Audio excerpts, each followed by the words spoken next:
السلام علیکم، امید ہے کہ آپ سب خیریت سے ہوں گے۔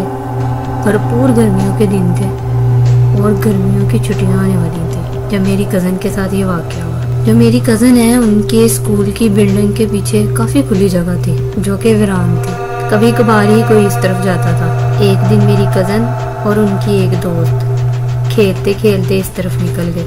سب جانتے ہیں کہ قبرستان، ویران گھر اور اسکول جو ہوتے ہیں، ان کی ویران جگہ ہوتی ہیں، جادوگروں کی پسندیدہ جگہ ہوتی ہے۔ وہ اپنے گندے اور ناپاک عملیات کے لیے ان جگہوں کا انتخاب کرنا پسند کرتے ہیں۔ جب میری کزن اور ان کی دوست جب وہاں پہنچی تو وہاں ایک گڑیا پڑی ہوئی تھی جس میں بہت ساری سوئیاں لگی ہوئی تھی۔ میری کزن اٹھانے لگی تو ان کی دوست نے منع کر دیا کہ رک جاؤ، اسے ہاتھ مت لگاؤ، میں نے اپنے بڑوں سے سن رکھا ہے کہ ان چیزوں پر جادو وغیرہ کیا جاتا ہے اور انہیں ہاتھ نہیں لگانا چاہیے اگر کہیں پڑی ہوئی دیکھ لیں تو۔ لیکن میری کزن نہ مانی اور وہ گڑیا کا مذاق اڑانے لگی اور کافی مذاق اڑایا۔ کافی دیر مذاق اڑانے کے بعد جیسے وہ گڑیا کا مذاق اڑاتے انہوں نے گڑیا کو اٹھایا تو میری کزن کو دورہ پڑ گیا۔ دوست بہت ڈر گئی اور بھاگ کر ٹیچرز کو بلا لی۔ جیسے تیسے آیت الکرسی کا ورد کرتے کرتے انہیں وہاں سے نکال کر اسکول کی بلڈنگ میں لایا گیا جہاں ان کی طبیعت کچھ بہتر ہوئی اور پھر چھٹی ہو گئی۔ انہیں گھر چلی گئی اور کسی کو بھی گھر جا کے کچھ نہیں بتایا۔ پھر آئے روز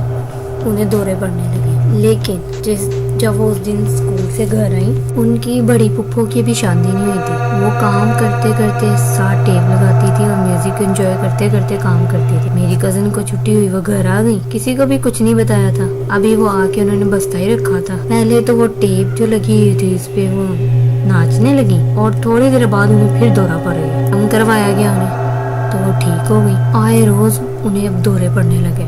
گھر والوں نے سمجھا کہ شاید کوئی میڈیکل پرابلم ہو گئی اور دم درود کی طرف زیادہ دھیان نہ دیا۔ ان کا بہت اچھے ڈاکٹر سے علاج کروایا گیا لیکن کوئی فرق نہ پڑا۔ ایسے ہی میری کزن جوان ہو گئی، ان کی شادی بھی کر دی گئی، لیکن اس کے بعد بھی یہ سلسلہ نہیں رکا اور انہیں شادی کے بعد بھی دورے پڑتے رہے۔ بالآخر ایک دن انہیں ایسا دورہ پڑا جو کہ ان کا آخری دورہ ثابت ہوا اور اسی دورے میں وہ اپنے خال کے حقیقی سے جانے۔ آپ سب سے بھی گزارش ہے کہ جب اسکول یا کسی ایسی جگہ پہ کوئی ایسی چیز دیکھیں جیسے قبرستان ہو گیا، کوئی ویران گھر ہو گیا، کسی بھی ویران جگہ پہ آپ کوئی ایسی کوئی گڑیا دیکھتے ہیں، کوئی لیمو وغیرہ دیکھتے ہیں، کوئی سیڑھی دیکھتے ہیں، کوئی بھی ایسی چیز دیکھتے ہیں، نہ کہ ان کا مذاق اڑانا چاہیے بلکہ اس سے احتیاط کریں اور آیت الکرسی پڑھ کے وہاں سے اپنا راستہ تبدیل کر لیں۔ میں نے جو واقعہ آپ لوگوں کے ساتھ شیئر کیا، آپ لوگ پلیز اپنی رائے کا اظہار کمنٹ سیکشن میں کر کے ضرور بتائیے گا۔